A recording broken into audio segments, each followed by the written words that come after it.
సమాజంలో కొంతమంది మూర్ఖులు ఉంటారు. అలాంటి మూర్ఖులతో పోటీ పడుతూ వాళ్ళ తప్పులని ప్రశ్నిస్తూ వాళ్ళతో గొడవకు దిగటం కన్నా కొన్నిసార్లు ఇదిగో ఇలా ప్రవర్తించాల్సి ఉంటుంది. మనల్ని మనం రక్షించుకోవాలి కదా, మరి తప్పదు. కొన్ని అంశాలను చూసినా ప్రశ్నించాలని అనుకోకు. కొన్ని తెలిసినప్పటికీ కూడా ఎదురు తిరిగి అడగాలని అనుకోకు.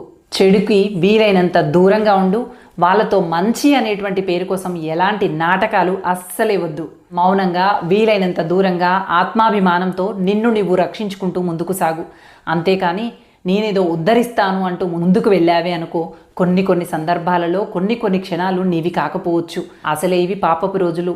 మంచికి పోతే చెడు ఎదురవుతున్నటువంటి సందర్భాలు. కొన్నిసార్లు ఎంత తెలివి ఉన్నప్పటికీ కూడా ఎదురు తిరిగి మాట్లాడకపోవటం అనేదే మనల్ని రక్షిస్తుంది అనేటువంటి విషయాన్ని మర్చిపోకండి. కనిపించిన ప్రతిదీ ఎదిరించి ప్రశ్నిస్తానని ముందుకు వెళితే నీ జీవితంలో సమస్యలు తప్ప మరేవీ కనిపించదు. కాదంటారా? ఒక్కసారి ఆలోచించండి.